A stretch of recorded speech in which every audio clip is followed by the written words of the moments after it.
Video conferencing is, more and more, becoming the way we meet.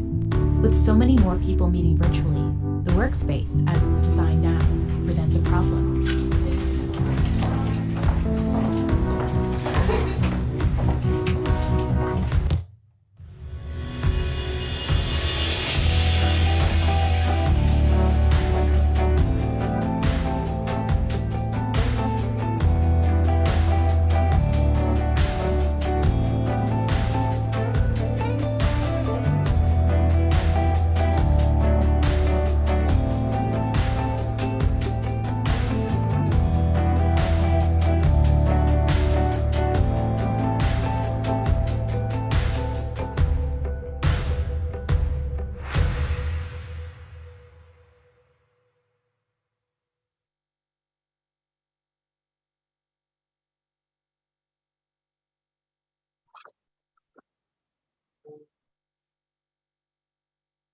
Good morning or good afternoon, depending on where you're joining us from. Welcome to the 33rd episode of Insights Live.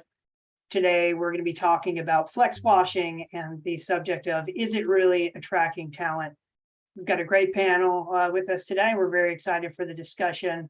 Flex washing is a fairly new term. I think when I saw it, I initially just likened it to greenwashing, where companies are overemphasizing their sustainability goals, but it didn't jump out to me as a new term, and I think that's an interesting concept of something that just seemed very familiar.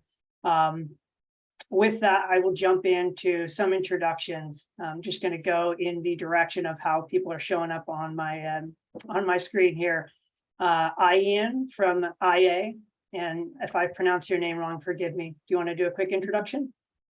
Yeah, no, you nailed it, Joe. Hey, my name's Ian Reeves. I sit in the Atlanta studio of IA, Interior Architects. I'm an architect with about 20 years of workplace design experience, and just glad to be here at the table today. Thank you. And Tina from Genentech. Sure. Good morning. Good afternoon. My name is Tina Fakis-Castello. I'm a principal architect at Genentech in South San Francisco. Genentech is a biotech company, and we have on our campus a combination of research, manufacturing, and office space. And I focus on interiors, and my department is workplace strategy and integration. So that covers a lot of the points that one makes when talking about flexibility. Thank you. And Nathan with PagerDuty. Hi, everybody. My name is Nathan Manuel, and I'm the Director of Workplace Experience here at PagerDuty, based in California, but we're a global digital operations team who help companies stay online. And so we think about our product as supporting the future of work efforts for other people, but really we're also thinking pretty broadly and deeply about how we generate really flexible work environments for our employees within that industry. Fantastic. And I'm Joe Rokes, VP of Key Accounts here with Space Door, focused on the West Coast. Russell? Hi, everyone. I'm Russell Kingston, Managing Director for Space Door USA.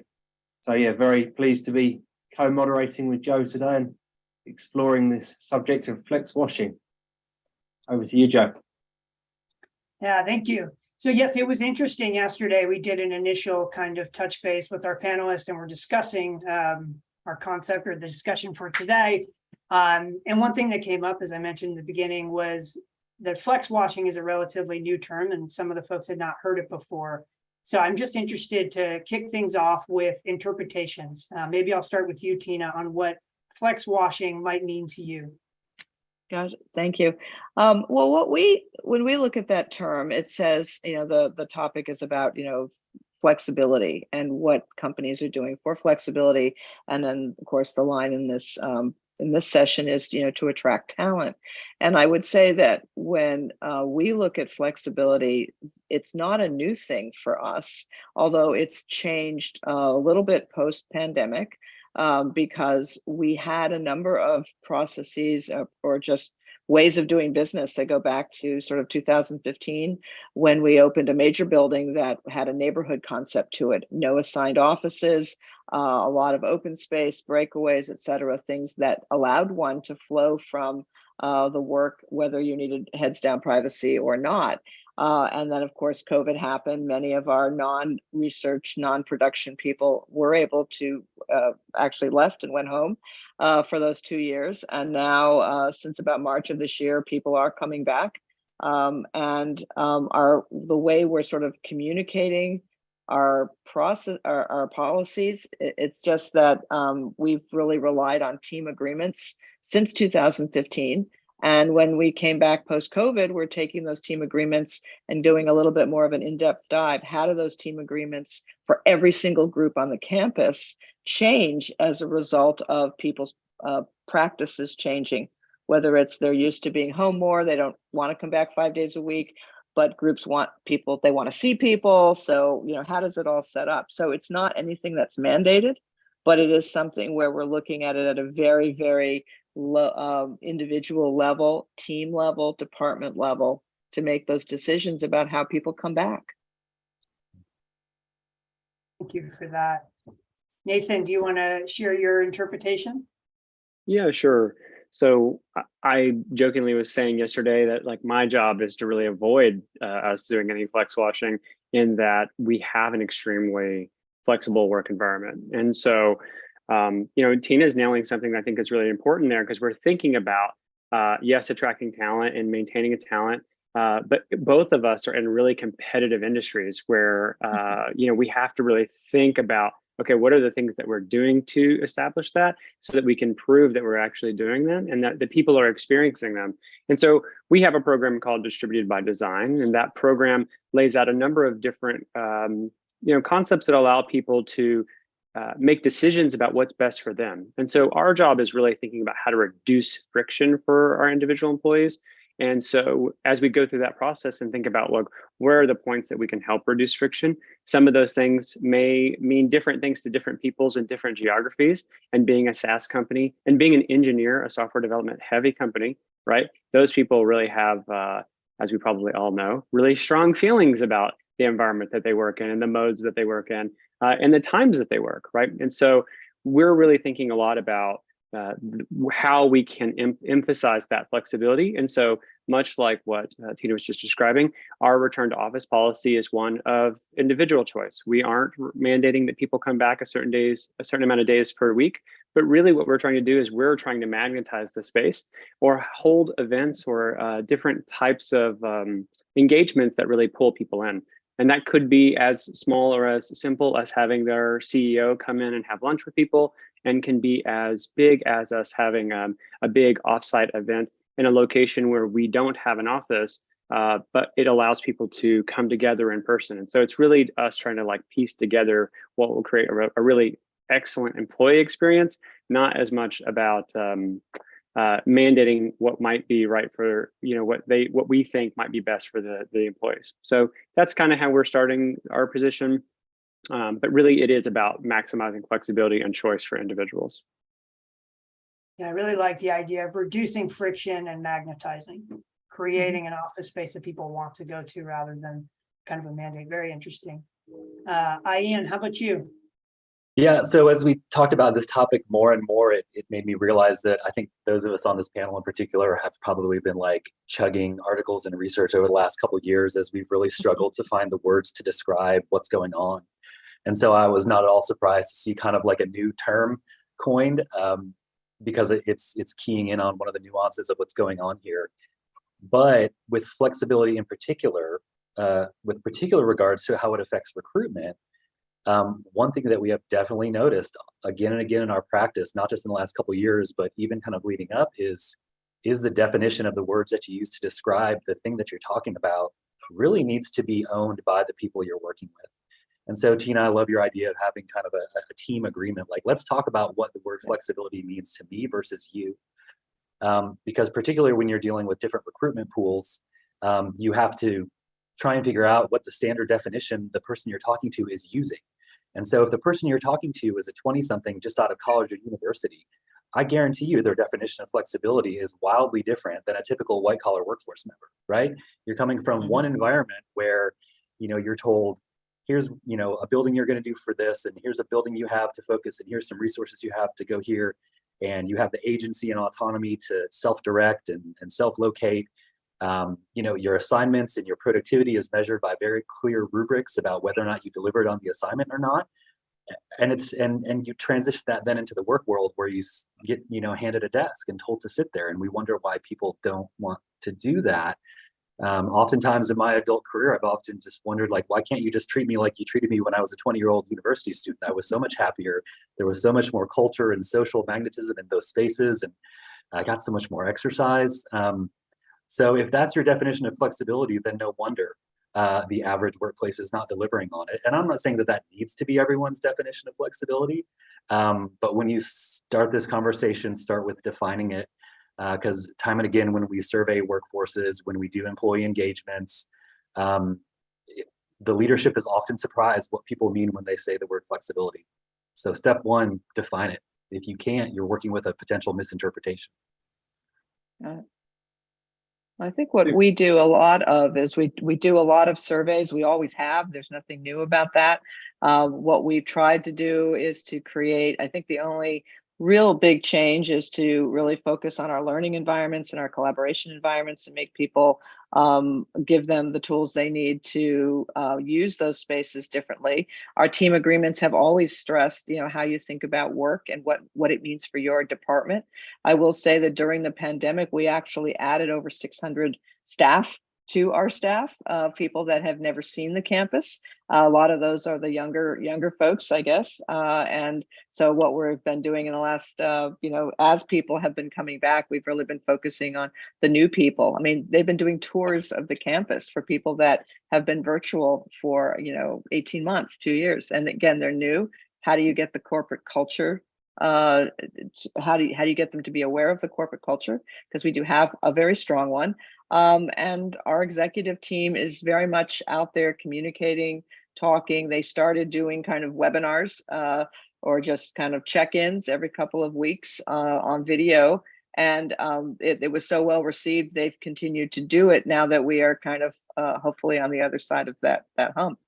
So anything you can do to kind of reach out to your people and work with them on the things that they really need to do their jobs and focus in on that, and don't try to make it one way or that's the only way. Have the variety. I'm interested. Yeah, I mean, just quickly, I'll say that it's interesting. I heard this organizational psychologist, Andreas Hofbauer, say the pandemic was the social experiment we all wanted, but didn't want it to be a pandemic, right? Like we all knew that we wanted to have opportunities in the workplace world to test these ideas or to find ways to actually put them into practice.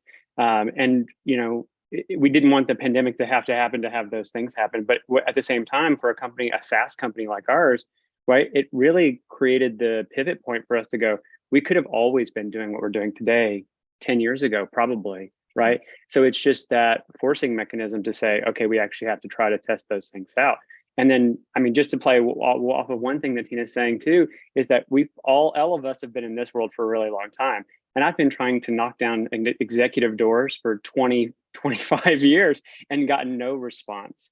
And now all of a sudden to see executives so engaged with understanding how people work and what that employee experience looks like has really been a total deal changer for implementing programs, for experimenting, for getting resources to try to push the edges of what an employee experience might look like. And so all of those things combined have allowed for us to help redefine what flexibility looks like for some of our employees. Again, working in a SaaS company, average age of your employee is pretty low. And so they really have a strong definition of what that looks like for them. And in the engineering world, they have a really strong definition of what that looks like for them. And so it's really trying to bring all of those definitions together in a way that, again, like that supports our values, that really pushes that company culture forward. And Nathan, you had mentioned yesterday that when you did an initial office redesign, you had a reduction in desking. I think it was 45%, and kind of came out of it saying it wasn't enough. Just curious on how you're gathering that data and how you're using that to inform future redesigns. Yeah, so, right before the pandemic had started, PagerDuty's headquarter office here in San Francisco had done, started the process to do a redesign.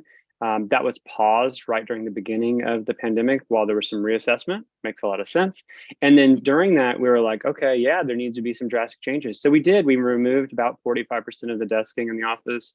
And then, yeah, I now am in the mode of thinking that it needs to be something more like we should probably have 15% of our office, maybe 20% of our office, total office space used by individual desking. And yeah, we have a couple of different tools that we use, including Envoy and density and some other things that we use to assess how space is being used.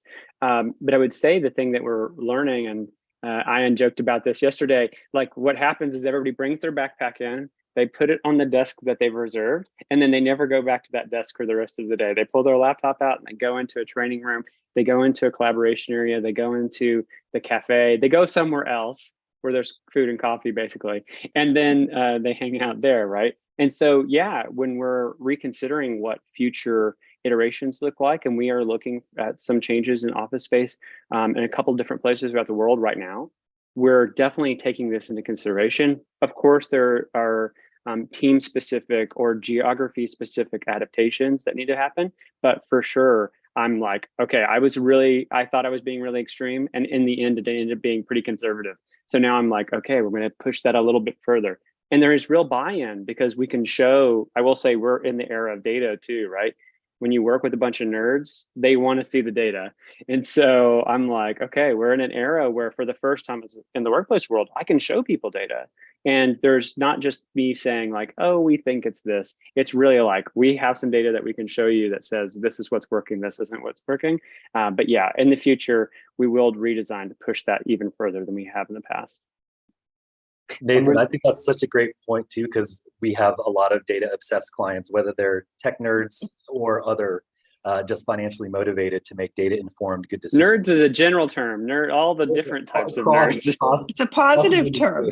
It is, yeah, I use it affectionately. But I do feel like from a space utilization and sensor and data tracking, we're almost still kind of in like the flip phone era of that data as far as the quality and the robustness of it. Just because you have a number or a light up on an occupancy chart, like you said, if you walk out around the corner and see that there's nobody there or nobody there all day, it's really reinforcing that balance of kind of a more social science qualitative balancing of that. And just as you said, leadership is more aware than ever of these behaviors now. And so one of the first things we can do to encourage our clients is to just get up and walk around, right? Most of the leadership has kind of, captain gone down with the ship, been in the space throughout the pandemic anyway. So it's very accessible for them to walk out and see what's happening.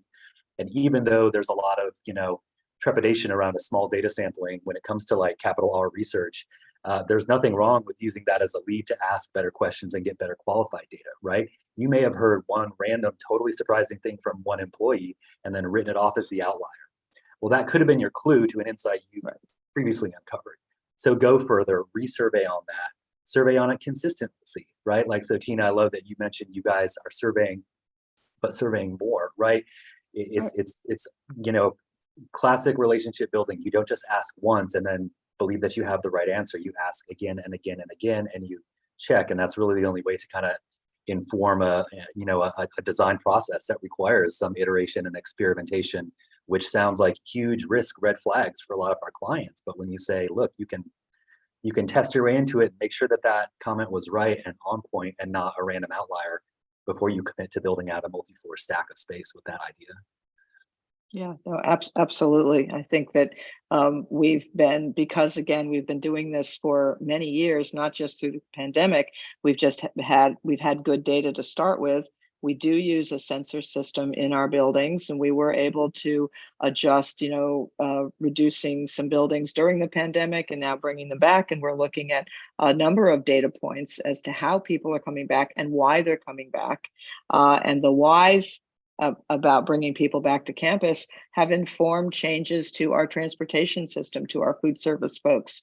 We have a fairly, sizable campus of, when we're full on in, we're 13,000 people. So we have a lot of different attitudes and approaches to business, and we've got to be sure that what we're providing to our employees are things that are meaningful to them at this point in our history together. I'm interested in what you were saying earlier, Ian, where you were saying about, we really need to understand for each of our companies, what does flexibility actually mean for the team? Curious for the panel here, what have people actually found most valuable? What are you hearing back from your teams? Because oftentimes it's not what we think, is it? Tina. What we're hearing is that the hybrid model, because of our technology changes and things that were provided to people during the pandemic, people have gotten very comfortable about being home, not being comfortable in front of doing what we're doing today in front of a call. I think there wasn't a day where people said, okay, today's the day everybody's going back full time. That's not what we're all about. But people that might have been in the office 4 or 5 days a week before the pandemic are now saying, wait a minute, I can do a lot of my job from here, from home, and maybe I don't need to come in. Maybe I come in once a week. I come in once every 2 weeks. And then that's where those team agreements come in. The groups have to decide how often people do need to come together. For what purpose do they come together? What is the driver? And then for teams that really do want to see their people more together, what are the conversations that have to happen to get those folks that have gotten very comfortable at home, getting them back into the office on a more frequent basis. And that's different depending on where you are in the organization, what your history has been, what your department culture has been. My team comes in, I believe it's 1 day a week, and they're happy to do that. Actually, most of them are coming in 2 to 3 days a week on average and doing the rest of it on a hybrid basis. I actually live 3,000 miles away from South San Francisco, so I'm on an individual work assignment, which is something my company had well before the pandemic, and I was working from home about a year before the pandemic hit and everybody else went home. So we've all learned a lot along the way. So it's really about getting that autonomy down to the lowest level that you can, given the choice. Yes. Absolutely. Absolutely. Yeah, and Tina, you mentioned the food as well. Sorry, Nathan, you go ahead. No, you go ahead. Go ahead. I was going to say the food is a topic that keeps coming up, and I'm self-admittedly living in southeastern United States, where food culture is a big deal in terms of hospitality and socialization, even into the workplace. But what was enlightening to a lot of our leadership clients is just how subtle and small and kind of almost baby step and approachable different food modifications to your program can be that have really large effects. So, small touch points like different beverages on tap, or not just coming on site for a box lunch, but we're going to have a guest chef come in and cook. And holy cow, that's a elevated experience, but is not exponentially more expensive. So food keeps coming up as a simple, approachable one. But another one that was surprising for us, especially early on in the pandemic, when we all headed home and we didn't know how much of our office to carry home with us because we didn't know how long this was going to last. A lot of our clients' users did not bring, let's just say, their second monitor or their ergonomic task chair, or some of the other highly evolved ergonomic kind of accoutrements that we put in workplaces these days. And so when we talk about people being comfortable at home, a lot of folks who were never fully outfitted with a home office proper are actually quite uncomfortable and quite unhealthy from an ergonomic standpoint at home. And missing those peripherals has come up on the radar. Or vice versa, we have folks that are kind of from a neurodiversity standpoint challenged in a certain way, or from a physical body typology standpoint, have not been, supported in the workplace, and at home they are, and that's actually what they're missing. So one of our recent tech clients, kind of didn't even just double down on universal access and accessibility. They went all in on it. They said, the ADA is our starting point, and it's not just one accessible of these and the remaining are whatever. Everything's accessible.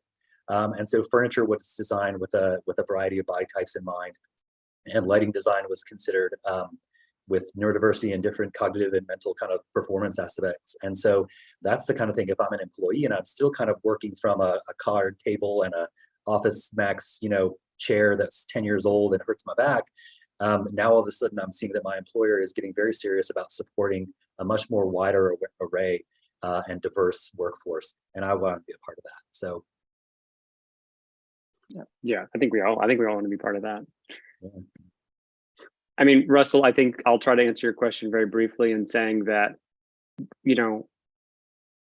people being back together in person is a great reminder to them that they like to be back together in person. And that really can snowball on itself. And so one of the approaches that we are taking to do that is we're hosting these PagerDuty pop-ups. These events are in locations where we don't have offices, and we basically are going to a hotel or to some kind of convention room, and we're renting out a space for a day and a half long events, and it's a series of different kind of executive workshops or cultural events, including things like sometimes we just like go to an art gallery, do a tour of the city they live in, because nobody ever does that when they actually live in a city. These different types of events that we can do that are a mix of things. And so it's really meant to both, show the values in practice, also preach, kind of put our money where our mouth is in a couple of those different kind of ways. And so those events have really started to create different dynamics where we magnetize people in ways and locations where we don't have a physical location. And so, but those events specifically are the thing that also show how we can reduce friction, right? A lot of times when you have people in those remote locations, they chose to be in that remote location for a series of reasons. And those reasons can be, reinforced, or we can reinforce our agreement to those people to say like, hey, we know that you chose this way, and we want to reduce the friction. And so for those events, they're local, but we also have a break at 5 o'clock from 5 to 6 in all of them, so that people can, if they need to go pick up kids or have adult care or whatever they need to do, we build in and are intentional about the ways that we think about those events, even when those events are, in their city. And look, it's great. It's interesting having those conversations when you're pitching a program like that. Like I'm saying to leaders, like, hey, we need to get people together, but I'm going to ask you to fly 2 people to a place instead of flying 50 people to our office. And so it's really interesting having these dynamics and having these conversations in a way where it's like, we know we want to maximize that flexibility for our employees. Let's create programs or think creatively about ways to address the new dynamics of the workplace. And it's been really interesting going through that process over the last 6 or 7 months, where all of a sudden there's a lot of attention and buy-in and commitment. And I hear Tina having the same thing, where all of a sudden in the last 6 months there's a lot of change. And so it's good always having that feedback where I'm like, oh, good, it's not just us. Like it's all of us are having a really similar moment. Got it. Well, I just when you say you have you've created these events where you're bringing people together. This is the first year, obviously since before the pandemic, that our company's been able to do 2 events that are very important to our company culture. One happens in June. It's called Genentech Gives Back, which is a week of projects and departments get together and do public service projects and volunteer efforts, et cetera, in the Bay Area. And a lot of people like myself would come in for something like that. And it was a really good eye opener. It was really the first time people were seeing kind of a critical mass, and the campus felt great. And then we do another one in September. We just did it a couple of weeks ago, which is Genentech Goes to Town, where we're actually doing events in our town of South San Francisco. And again, people come together to go to a restaurant for lunch or to do whatever, but just a focus on being together in a way that we haven't been able to. So celebrating that part of our culture, but that's also, celebrating our flexibility too. I think those things are very important. And Tina, I know you guys did a big push at the beginning of October to bring people back into the office. I'm curious if you've seen where teams are, identifying what strategy works for them, individual teams. Mm-hmm. Are there peak days or peak times that you've seen, be the most popular for people to be in the office? Again, departments are doing it differently, but we do track that data. I think we had sort of on October 3rd was kind of a date where they're saying, hey, we'd really like to see everybody back into your agreements, et cetera. We are definitely seeing, a Tuesday, Wednesday, Thursday spike, less on Friday and Monday. And I think that actually goes to, patterns that would have happened before the pandemic. That just might be a little bit more obvious now. And I think people that are feeling like their job, a lot of our obviously researchers, they're there 5 days a week because that's how you do research and that's how you produce drugs. You have to actually be there to do that. Can't do that from home. But we do have another large population that does have a little bit more flexibility in their day-to-day. And again, it's depending on what those agreements are. We've had meetings where it says in-person meeting, and there'll still be a handful of people that are virtual, and that's acceptable. You're not dinged for not showing up, that sort of thing. Interesting. Is on the subject of virtual meetings, one thing I think has been really interesting is seeing different companies put protocols for attendees that are joining in remotely. Has Genentech looked at that at all, or different kind of standards of etiquette for people hosting meetings when people are dialing in? Yeah, no, we don't have, like, if there's an interruption, obviously, in your home and you need to put yourself on mute or you need to stop the video for a few minutes, that is not a bad thing. I know some companies say you must be on the camera the whole time. We don't have rules like that. We do have rules, not necessarily rules, but just processes about how the technology is being used, because we did have significant tech upgrades during the pandemic to our formal conference rooms, and just our technology has gone better and better as technology marches on. But I think there were some rules that we put in place about just acknowledging the people that are not in the room, being sure that somebody is aware of the raised hand. Take those questions. We do record more meetings than perhaps we used to in the past. People are just more aware of everybody that's involved in the call needs to be heard and needs to have the same level of information. So I think those are just etiquette things. As I said, I was doing this for a year before COVID happened, and I used to be the only little box on the corner of the screen. And so when my team had to write, and we do a lot of the team agreements, et cetera, and we did write a whole thing about hybrid working, and we've changed actually some of our physical conference rooms to do different shaped tables to maximize the viewing angles and things like this. We did take a lot of my notes as to what worked, so that you're not the person sitting there waving your arms wildly so that somebody will let you ask a question. People were always very gracious about it. But now it's you hit the raise hand button, everybody's happy, and you can get the questions answered and move on. So I think, again, everybody's just aware. It's an evolution, and it's an increase in awareness. I laugh, Tina, in recognition. It's like that, yeah, right? Yeah. Yeah. Mm-hmm. Yeah, it's a good move. It's good. I just had a question come in from the audience, directed for you, Ian. Interesting. Curious to see if Ian sees any trends across verticals with regards to offering true flexible working, or is it pretty case by case? What do you say to that one? Yeah, I really appreciate that question, because I see a lot of our clients kind of glancing over the bow at competitors to see what are they doing that I might appropriate. And again, it's a pandemic, share ideas, we're all in this together. But then when you start to look so far outside of your kind of core market, let's say you're in a professional services organization, and you're looking at something that like a financial industry is doing, and you want to port that over to your industry, and you're like, yeah, that doesn't quite fit. So I think within verticals, we are seeing patterns emerge. Our firm in particular, we do work with several financial institutions, legal institutions, and some multifamily property management institutions. And a lot of them seem to have continued to kind of anchor in this home-based kind of approach with flexibility around the margins. So they're kind of teeing up one end of the spectrum in most of those verticals. And then in professional services and tech, I would say this kind of compromised the most, kind of hyperflex as far as arrangements. But I always say this, hybrid is the hardest. And so you can't just pick a camp. And we have some clients that just say it's all or nothing.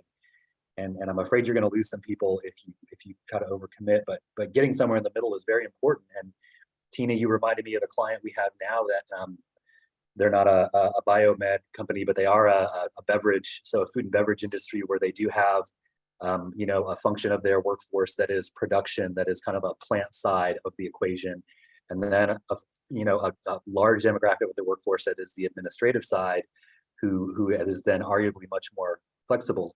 So in that client's case in particular, there's a huge equity kind of question: is how do we afford these folks true flexibility, if that's what we're calling it, but then these folks still have to report Monday through Friday, 9 to 5. Are those folks okay with that because it's the nature of the research or it's the nature of their production, and they know that that's what they signed up for? Even if they're okay with it, it still kind of leads to some internal dysfunction of, well, how are we communicating if not in that all hands meeting, if the all hands meeting is hybrid or coming out via, video briefs or written narrative communications. So I would say patterns within verticals are emerging, but still case by case. And it makes me, again, remind our clients, what are your organization's values? Because that should be your compass north pointing at your solutions. Don't do what Apple just did, because Apple's going to change their mind next week anyways. So what is it that you stand for? And what is it that your employees need to do their best work? If you start there, that gets you over halfway. And your employees will have a lot to say about that. And if it means a really novel case-by-case solution, there you go. You uncovered something that is not just what everybody else is doing and trying to follow the pack. And from a recruitment standpoint, it's, again, kind of a lot of this conversation echoes around how do we get the best people and keep them. If you can distinguish your approach different from, the rest of the financial services or the rest of the law firms or the rest of the tech firms, maybe you will pique some more interest in the folks you need to get on your team. Yeah, very well said. Yeah, very well said. You aren't Apple. Don't try to be Apple. I mean, like the amount of times you have an employee come to you and say, hey, Facebook has X or whatever, right?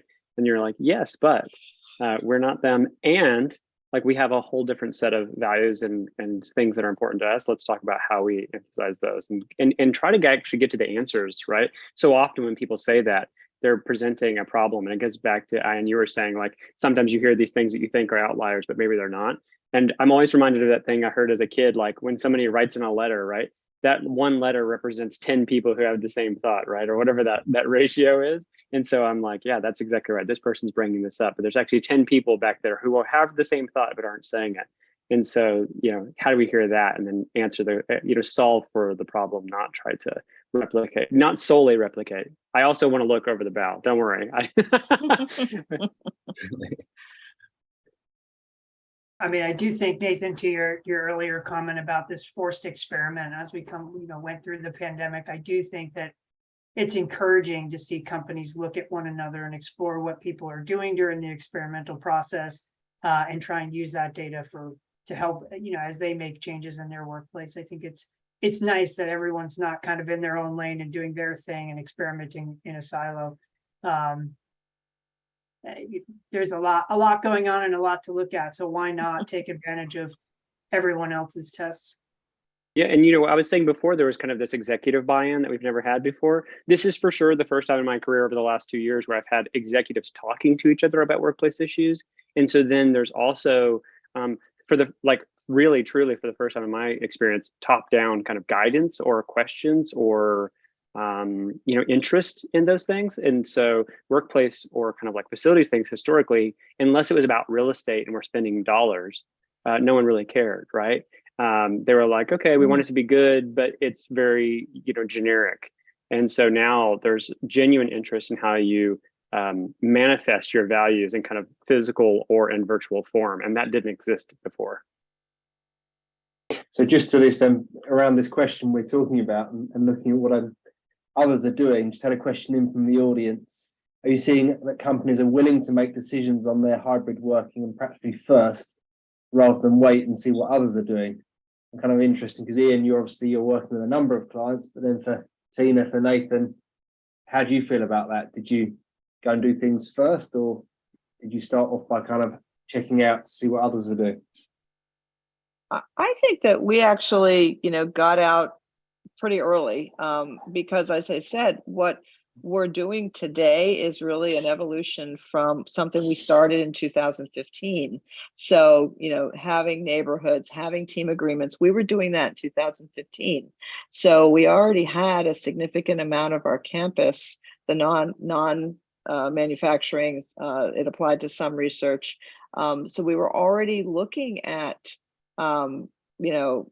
ergonomic furniture, sit to stands, not putting people in offices with their names on it, taking a look at data. We went to that model early on because, people were not in their offices 100% of their time. We all know that, but we had data back in the mid 20 teens, where we could see what we could gain and how much better we could provide our clients, our people, using that research. I mean, knowing that, they like open to collaborate, and they like, the ability to go in and close the door to do a call, that sort of thing. So we already had that. We were building on that.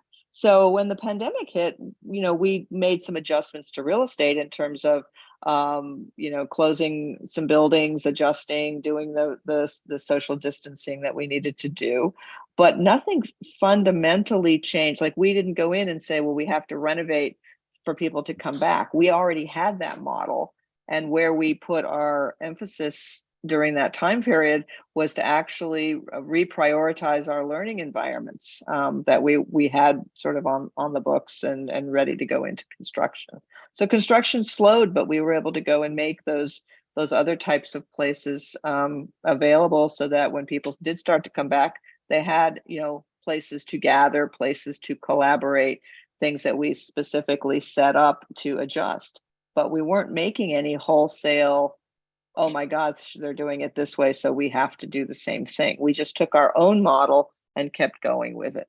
And I think that sort of gave us some strength as we come into this part of the evolution. Yeah, for sure. I mean, I think what we're hearing right across, that genuineness and the need to find out what it is for you. That's the way to get the best long-term result.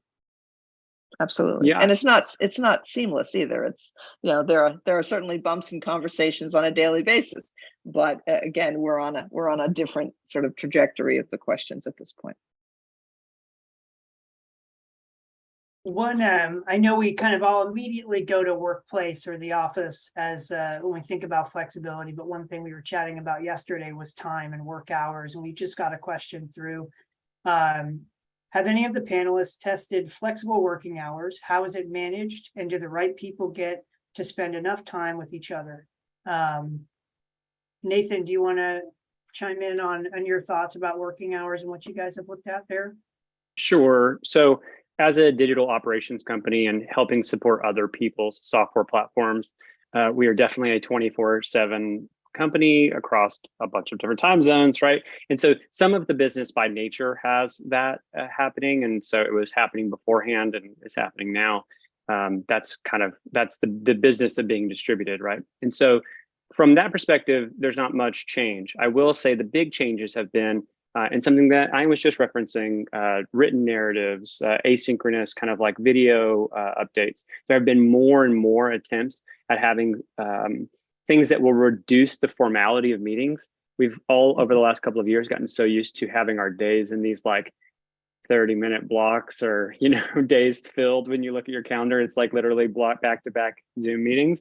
And so in an attempt to reduce some of that, there definitely has been more attempts to have other forms of communication or other ways to update or interact with people. And I will say some of that happens too, but we're growing really rapidly in Portugal. And so when you think about like, well, how does the Portuguese team update people in Australia or people in California? These video updates, I think, are a really great way, since you can't have a stand-up with them very easily due to the time zones. It's a really great way for us to have that engagement. And it's a little bit like person to person, but it doesn't have the formality of like, okay, you have to have this at this 30-minute block. It can be 15-minute video or 10-minute video that you're just getting to watch whatever it works for you while you make your coffee or whatever during the day. Mm-hmm. And so I think that that's one approach. I will say we have people in our teams, and this gets back to what I was saying about how there are certain working types who have really strong opinions about how they work. And there are people who say, okay, I'm developing the best code from 8 p.m. to 2 in the morning. And so in those people, much like what Tina's describing, you can have an agreement about what works best for you or what that mode might look like for you within the organization, within your team. And you can have that. We have somebody in our San Francisco office who works a lot in the Asian market. And he may want to come in and start his day at 6 p.m. and leave the office at 2 a.m. The question is that what's best for that individual? And that gets back to that kind of like individual flexibility. Okay, are we doing what actually supports that employee to do their best work? If so, most of the time it's going to be great and we don't really have too many questions about it. But at the same time, I mean, to the person's question, like we're dabbling. I think we're on the fringe of that. Like we're dabbling in it, but we're dabbling out of necessity or out of individual request. What I would think that we have room to grow in is to say like, oh, we have a mandate that says at any time, or not a mandate, but a policy that says you can do this, you can have this flexibility if you want it. All you need to do is do X, Y, and Z. And you formalize that little policy a little bit so that people know that they have that flexibility. Because I think what happens naturally is people think, oh, I work in California, my job is 9 to 5 kind of California time. And they're not actually asking the question because we haven't set the stage for them to say, oh, we really have so much flexibility that we can do this, but maybe they don't know that, or maybe our culture hasn't adapted to it, both as a company and as kind of a larger community. Ian, have you seen any design, clients requesting design changes to accommodate different working hours for employees? Well, it's funny. It's interesting. That's the way we started in the pandemic as far as space modifications. It was a program. It was a timing, a scheduling tack, right? And it was about, we had alternating block scheduling, so we could have 50% occupancy one day and then 50% the next day, and never 100% occupancy utilization and people coughing on each other. So to enable social distancing early on, this was the first clear move. But then over time, as this idea of flexibility has sustained, and as you start to see clients more formalize their hybrid policies, it's freeing up space back in HQ. And it's saying, Nathan, just as you pointed out, we had a couple other clients who have made similar discoveries, is we're just going to reduce that, density by 50% so that we can provide this other type of spatial amenity, because it doesn't look like people are ever coming back and ever going to use that. And lo and behold, it's even less. Like even those 50% of the desks we left are still not being used in the same way or to the same nature. So the spatial modifications are a definite yes, and especially when it comes to kind of magnetizing versus mandating. Well, what else are you offering me? Well, when we cleared out this section of desks, we made room for kind of a really interesting tech-enabled kind of Scrum collaboration room of the type we haven't had before. We used to have, mobile whiteboards or fixed one screen in one room kind of collaboration zones. Like, what else can you provide me that is maybe a little bit different? And so, there's two legs to that. There's kind of the amenity arms race and the kind of wellness and recreational and kind of let's just embrace a little bit of the benefit of the socialization that comes with the workplace. And so those are typically high square footage program asks that often get cut early on in programming. That break room starts here and goes then here and then to here and then to here. Let's buy a little bit of that space back. So whether it's kind of a recreational or social or wellness amenity, or it's a physical collaborative meeting, conferencing, team amenity, those are the two kind of program items that are rising back to the top of the priority pile. That's when we can knock down some walls and move some furniture. But even when we can't, yes, we've seen a lot of asks for modification of the physical space with things like environmental graphics, a finish refresh, a furniture overhaul. Y'all, these things go a long way for somebody who's been working remote for a year or two to come back in and say, wow, my employer has made some substantial investments into kind of reinvigorating and reinventing this place. And that's of a huge impact. So even if it's not a major kind of capital physical move, your employees will know what you've done to grow and evolve, and especially with regards to communication and education. Communicating, we've specifically outfitted this new neighborhood to be a focus zone, and we have specifically outfitted that neighborhood to be a loud, ruckus, collaborative zone. Oh, okay, now I'm not frustrated when I sit in the wrong one and I'm very clearly in the wrong place, but this was an unwritten social cultural norm that I just was ignorant of. So, signage systems, different color and patterns that evoke behavioral responses that kind of make it kind of dummy proof to say, I should probably hush up because I see a whole lot of people on calls in this neighborhood. That's helping, not have returning employees feel like they're a square peg in a round hole. But they're going to the right place for the right activity and the right function and use, and it's actually dialed in much more attuned to where they can get their best flow. And if that's coding at 2 a.m., that's your spot. So yeah, and I have a really great example of this. I actually have talked to Amanda of Space Store about this. We actually decided to put a large conference table with a full Zoom kit in the middle of our space with no walls around it. And we were like, we're going to test this open. I mean, it was totally just an experiment, but it was an experiment that came out of people saying like, well, I don't really feel comfortable yet being in an enclosed room with 15 people. And I was like, okay, well, we'll try this and we'll put this, nice big table out here in this way. And what ended up happening is all of a sudden people were like hanging out there doing a lot of kind of casual calls, and they're typically shorter calls, these kind of like stand-up calls where it's like 15 or 20 minutes, and it's a lot of in and out, and it's right by the cafe. So we knew by placement it was already going to be loud, right? We knew we didn't have to put it in an area where there was going to be a quiet area, so we put it somewhere where there's already going to be a lot of foot traffic and some noise. And the rule is, right, like if you're using that space, you're also going to get all the noise from the kitchen on your call. But is that cool for what you're doing? And like we put it on the users to say like, does this work for you or not? And I could have never guessed that this would have been attractive in the way that it has been. Like I was hopeful, like, hey, maybe somebody will actually use this every once in a while. And I was volunteering my team. I was like, okay, can we use the open office conference table so that we can set an example for what that might look like? But at the same time, what ended up happening was we now see people using it all the time and having these Zooms all the time. And the IT people always roll their eyes at me because they're like, it's going to make noise and it's going to pollute the rest of the space with the noise from the call or whatever. And I was like, I'm going to guess that users of Zoom have learned how to turn down the volume over the last 2 years and that it's going to work. But it's been great. It's been a really interesting kind of experiment. And I don't know if we'll ever do that in another space. But what I do know is that it has worked in a way in the San Francisco office in a way that I wouldn't have guessed would have been the result. That isn't about time of day per se, but it is about like coming up with creative solutions in space and reclaiming space. I would have never, this could be an easy 7-8 desk block, right? In the old maximum capacity days, I would have been like, no, there can be 8 desks there. There's no way I'm putting a large conference room table there. But now I get the flexibility or the opportunity to experiment with things like that because we have been able to reclaim the space in that way. Yeah, good for you for exploring and being brave enough to test something new. That's really interesting story. Very cool. Hard to believe, but we are coming up to the top of the hour. So with that, Tina, do you want to start with any closing thoughts or maybe advice for anyone that's exploring flexible work and how they can best support their employees? Maybe Well, that's.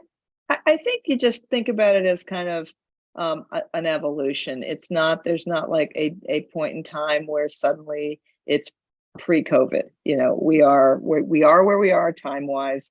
We are where we are with the experiments, with the experiences that people have had. And it's going to take a while, I think, for everybody to just settle into how they do want to work go forward and have the companies be willing enough to really listen to their people. And I think that, I think we're all going to be in a more, not a better place is not really the right word, but a point where we're going to be matching our environment to the needs of our people in a way that we are much more sensitive to now than we might have been a couple of years ago. And I think that sensitivity goes into all the programs that we've talked about and the flexibility and what we're doing with our environments and how we're communicating and all those good things. And you can't do one without the other. It's really a system. And I think it's just a question of continue to listen. I think this is perhaps a kind of a critical year because you are making the transition back to a non-COVID situation. And there'll be some adjustments and we're going to continue to have those conversations. So I think it's very exciting to see what we have ahead. And I think we learned a few things along the way. So I appreciate the time and the conversation with my colleagues on the call and yourself. Thank you for hosting this. Thanks, Tina. Ian, how about you? Want to share some final thoughts, advice? Yeah, I love Tina. I'll just pivot off of one thing you said is we've learned a lot of things. Let's not have amnesia about that. Let's document that and hang on to that and embrace a really educated and kind of post-doc analysis or post-mortem or really like Nathan hanging out at that table and figuring out why is this okay? I still can't explain why it's okay. It just is. We've learned a lot and we are learning a lot. And it's in my 20 years of practice, this is the most thrilling time to be reconceiving the workplace because we've never had this freedom before. We've never had the freedom to go to our clients and say, how is it you really want to work? because 99.9% of the time, those preconceived notions drive those decisions before you can even ask the question. And so being able to ask that question has been hugely freeing for our practice, but it has made us really have to respect and empathize that you can't just sit down and ask somebody how they want to work. They're going to tell you something and then you're going to give them that, and then it's not going to work the way that they expected because they've never been able to work that way before. So as much as we can do to mitigate the risk and experimentation and kind of prototyping and testing and then evaluating, let's do that. And then always cross that reference with kind of the humane, these are humans. These are not chairs. My designers get tired of me telling them that every time they do a test fit plan. I'm like, be careful, that's not just a chair, that's a person. So empathize with that person's unique sensitivities, with that team's kind of personality and nuance, with that business function's really kind of ideal setting. And if you're asking the right questions, you won't go down the wrong path. But I can't wait for a few more years from now to look back in retrospect and just see just how much further we'll have come, because it is a really exciting time and a lot is still happening. Yeah, I love your optimism, and I like the perspective of this is a person, not a chair. I think that's a very good and important way to look at it. And Nathan, your final thoughts, advice? Yeah, I just want to say, like, what a great group to be on. Well-spoken folks here. To close out, I would just say it sounded very cliche at the beginning of the pandemic for people to say we're all in this together. But I have to say, when we have moments like this, I'm like, well, it might sound cliche, but really the facts that they're talking about, that they're emphasizing here, is really what I think. We have an expectation for companies to have a meaningful response. And as we see in kind of the labor movement, employees have more flexibility, but they also have more power and more say in the conversation about what is good for them. And so as we move away from thinking about the workplace as this like physical facilities, real estate response, and we think about it more as this employee experience, that really gets into what I hear both Tina and Ian talking about in regards to how we think about people as people. We're empathetic leaders, and that we adapt and design to those people in that way. And if we can create a really great employee experience for other people, we have to remind ourselves we're creating that for ourselves and for our companies as well. And so I really think that's the goal right now. We all are going to be adapting. I think that Tina's point is just really well made. This is an adapt or die culture, and it really is that, especially in regards to maintaining and retaining talent. And so as we think about that being the goal, thinking about how we grow in this, right, in 2 or 3 years, we're going to look back at this and we're going to see, hey, that moment, this year was the year where we really learned X, Y, and Z lesson. And let's not forget that. Let's make sure we're implementing that in the future and really empowering those employees to do their best work. Thank you. I couldn't agree more. What a great panel. We're very appreciative of your time, and thanks to everyone who joined on Zoom and LinkedIn Live. Unless anyone adds anything else, I think we'll call it there and hope everyone has a great rest of your day. Thank you. Great Thank you insight. very much. Appreciate it. All the best.